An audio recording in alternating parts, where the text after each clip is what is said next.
Assalamualaikum warahmatullahi wabarakatuh. Perkenalkan, nama saya Maulana Deva, saya dari PS1B absen 13 dan ini rekan saya. Perkenalkan, nama saya Davina Joja Istihar dari kelas PS1B absen 4. Jadi kali ini di episode kali ini kita akan menjelaskan tentang harta dalam fikih muamalah. Jadi di fikih muamalah itu ada beberapa poin-poin tentang harta, yaitu definisi harta, kedudukan harta, pembagian harta, fungsi harta, dan sebab kepemilikan harta.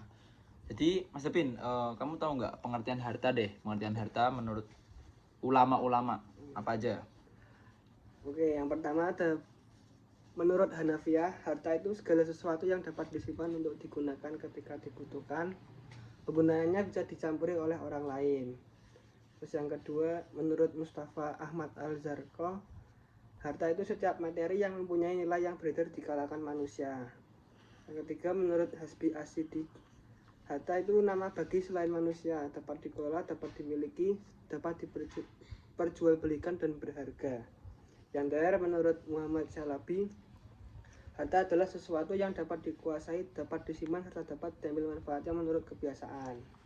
Lalu dari pengertian harta itu ada unsur-unsur harta, Mas Dapin. Ya. Kamu bisa jelasin lagi nggak unsur-unsur hartanya? Ya, unsur-unsur harta yang pertama bersifat materi atau mempunyai wujud nyata.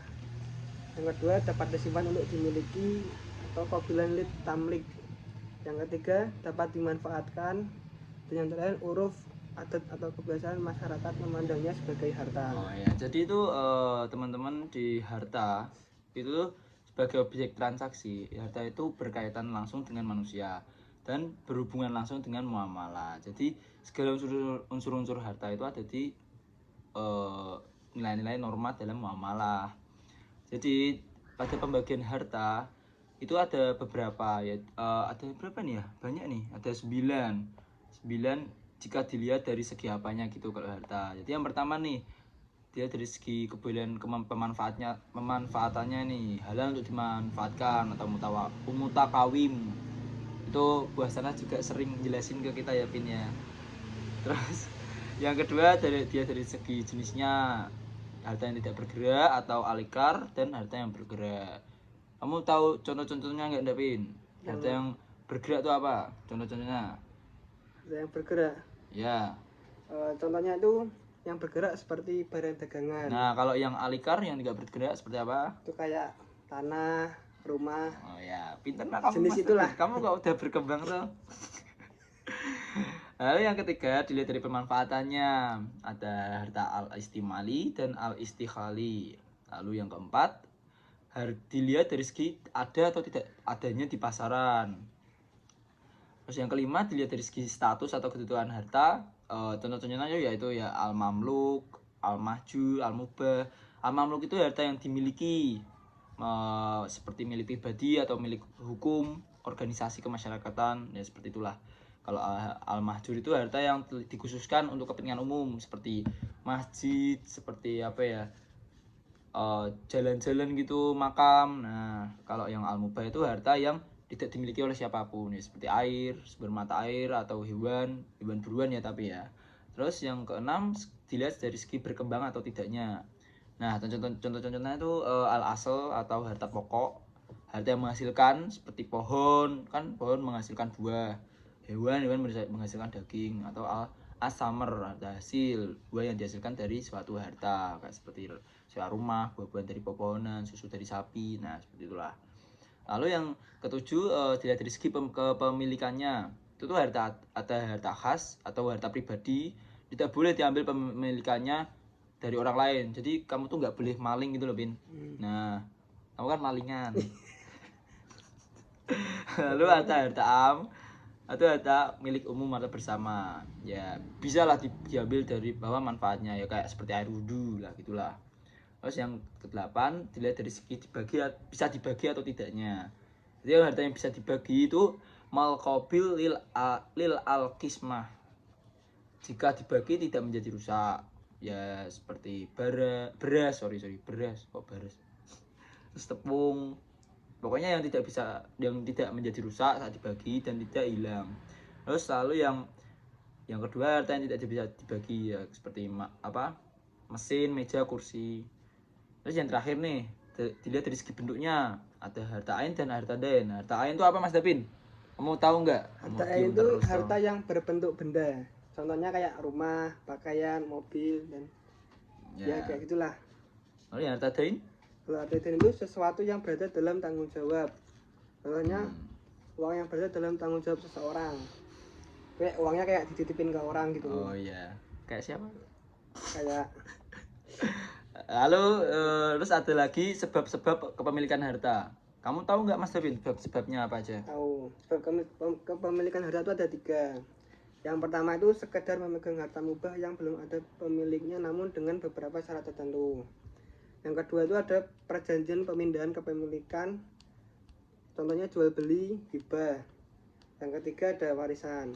Nah, dari semua itu kan harta kan memiliki fungsi nih, Mas Dapin. Ada fungsi apa aja toh di harta itu? Fungsi harta itu ada 2, fungsi sosial dan fungsi ekonomi edukatif. Kalau yang fungsi sosial itu harta benda merupakan milik bersama meskipun dimiliki oleh perorangan. Terus Kalau yang fungsi ekonomi? ekonomi edukatif itu